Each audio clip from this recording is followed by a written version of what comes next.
Playoffs, baby. After a 15-1 season, the Panthers open up the postseason Sunday hosting the Seahawks. Now, according to Westgate Superbook, Carolina enters the game as 1.5-point favorites. And under the current playoff format, it is the smallest spread for a team in their first playoff game after winning at least 15 games in a season. Skip, did you get that? I get it, but I don't get it. Okay. Well, what do you make of it? Stephen A., I don't get this. That there's something out there that people are clinging to Seattle's mystique from a year ago, and they shouldn't anymore. This isn't the same Seahawks who got to the Super Bowl last year. And I think this is highly disrespectful to a Cam Newton who ran away in the end of the year with the MVP, and to a Carolina defense that is flat out legit, especially at home. I believe in Cam. I believe in that defense. I believe in the mojo and momentum they have established and maintained all year, especially in their October 18th visit to Seattle, where the late touchdown pass from Cam to Greg Olsen won the game 27-23.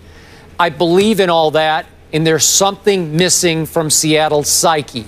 But still, that mystique, that Legion of Boom mystique, people cling to, when right before your very eyes, it blew up again in Minnesota. And that should have been the 7th time the Legion of Boom in the defense has blown a fourth-quarter lead. 5 times they did blow leads and lose the game. I reminded you earlier in the show, they blew the lead against Detroit on Monday Night Football. Ref let them off the hook with that bat-out-of-hell missed call. And then the Blair Witch Project let them off the hook in Minneapolis last week. Blair Walsh misses a 27-yard chip shot and didn't even come close to it after, right on cue, your Legion of Boom, this time Cam Chancellor, had broken down with a big pass interference. You thought it was an iffy call. I didn't. I thought he just tackled him. And then Rudolph then catches the quick out pass, breaks loose down the sideline. And here we go with a chip shot. And Seattle is about to be eliminated. And who knows?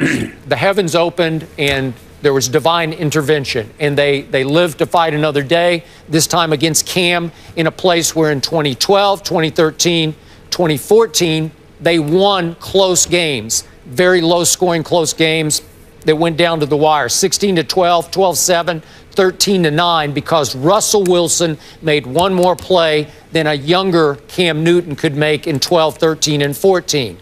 I think Cam has arrived. I think he's broken out this year, and that he will make the last play in this game. I still see extremely physical, low scoring, but in the end, I think Cam will have the psychological edge in this game, especially at home. I think they'll rally around him. He'll make one big throw or one big run that will win the game. It's close again, but 16-13, the edge goes to the home team this time. Well, Skip, like I've said to you on several occasions already, you know, I don't blame you for feeling the way that you feel, because Cam has been sensational this year. And when you combine that with the way their defense is played and just the chemistry and camaraderie they seem to have on the field, it's plausible for you to think that way. It doesn't make you right, though. And you keep bringing up the early season losses. That win, rather, against Detroit, Skip, that was week 4. Well, guess what? The very next week, they lost in overtime to Cincinnati. I thought they should have won that game. The week after that, they lost to Carolina. If they hadn't blown a coverage against Greg Olsen, they would have won that game. So just like you can point to games that they lost, you know, where they gave up, you know, in the fourth quarter and teams were able to come back against them, I'm able to look at games they should have won if it wasn't for a miscue here or there. It happens. That's the way it goes. But I will remind you of 2 things. We both agree that the second half of the season, Russell Wilson was an MVP candidate. He was nothing short of sensational with what he has been able to do. But defensively, this team that you're wondering about and you're saying, well, I don't know, something seems different, they're not there. Skip Bayless, I will remind you that the Seattle Seahawks are the #1 ranked defense in all of the NFL.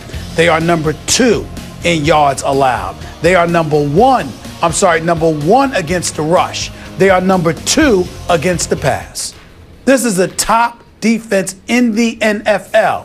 So I understand what you're talking about. I totally get that. But at the same time, I'm looking at it and I'm saying, wait a minute now. These boys are no joke. Offensively, they couldn't get stuff done in that weather. They limited Minnesota to 3 field goals, which I had predicted before the game is exactly what Minnesota was going to end up, doing and end up getting. And sure enough, that's what happened. I thought they'd lose 17-9 as opposed to 10-9, but I didn't see them scoring because of this defense. And since weather is not expected to be a factor, I'm assuming Seattle is going to be able to do even better things, both offensively and defensively. So we shall see what happens. All I'm saying is I don't blame anybody like you or others based on the year Carolina has had for going with Cam and Carolina, because destiny or karma, whatever you want to call it, seems to be flowing in their direction. But to get to the Super Bowl, you've got to go through the 2-time reigning defending NFC champions who have been here before, who believe they were robbed of a Super Bowl by their own coach and have been just anxious to get back near this point. They win this game, they are 2 games away from a title. I think their level of urgency equals that of Carolina. We shall see what happens. I'm picking Carolina to lose this game, 28-27. Wow, high score. Okay, you threw #1 defense at me. I'm going to throw back at you. Cam's offense ranked #1 in points scored in the National Football League. And meanwhile, Cam's defense led the NFL with 39 takeaways. That's pretty impressive. That's how they scored so many points. Field position because the defense was getting them the ball. Oh, okay. 1-versus-1 matchup. The Panthers have lost in this round of the playoffs in 3 postseason appearances, and Skip thinks they'll snap that streak this time around. How about Jimmy Buckets, friend of the program? He did the darn thing. We'll get into his performance, MJ-type numbers. That's next.